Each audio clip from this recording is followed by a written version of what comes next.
David kicks the car door closed with his foot, his son's weight pulling him off balance. He is holding his phone to his ear with his free hand. "Tell him if he says a word about any of this," he says quietly so as not to wake the boy. "We'll sue him biblically until he thinks lawyers are falling out of the sky like frogs." At 56, David wears a hard layer of fat around his frame like a bulletproof vest. He has a strong chin and a good head of hair. In the 1990s, David built a name for himself running political campaigns, governors, senators, and one two-term president. But he retired in 2000 to run a lobbying firm on K Street. 2 years later, an aging billionaire approached him with the idea of starting a 24-hour news network. 13 years and $13 billion in corporate revenue later, David has a top-floor office with bomb-resistant glass and access to the corporate jet. He doesn't get to see the kids enough. David and Maggie both agree on this, though they fight about it regularly, which is to say, she raises the issue and he gets defensive, even though at heart he feels the same. But then, isn't that what marriage is? Two people fighting for land rights to the same 6 inches?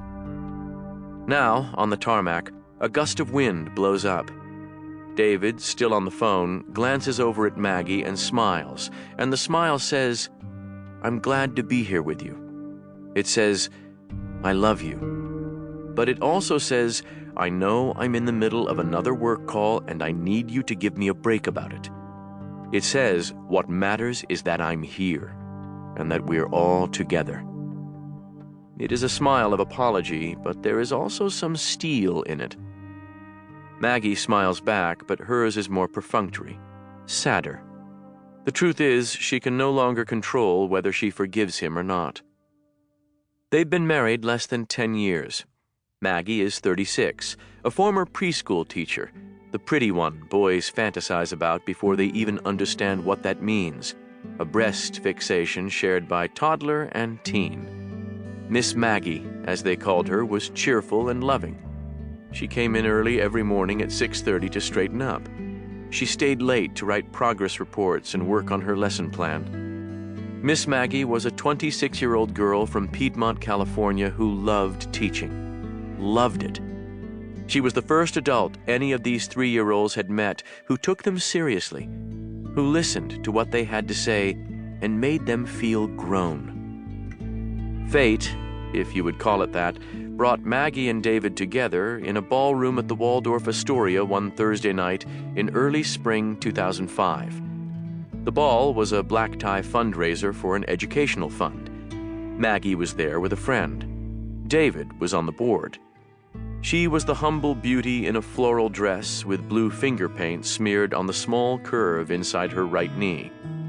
He was the heavyweight charm shark in a 2-button suit.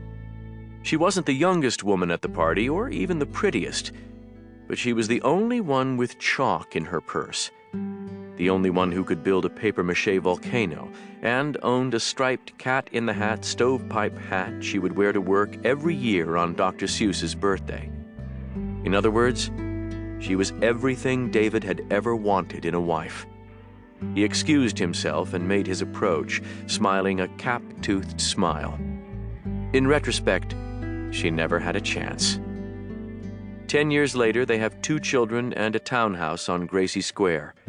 Rachel, 9 years old, goes to Brearley with 100 other girls.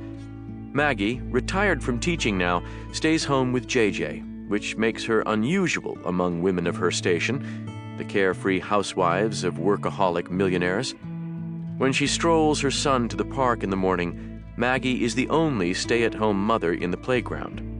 All the other kids arrive in European-designed strollers pushed by island ladies on cell phones.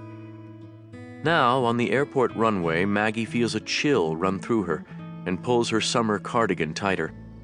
The tendrils of fog have become a slow, roiling surf, drafting with glacial patience across the tarmac. "Are you sure it's okay to fly in this?" she asks her husband's back.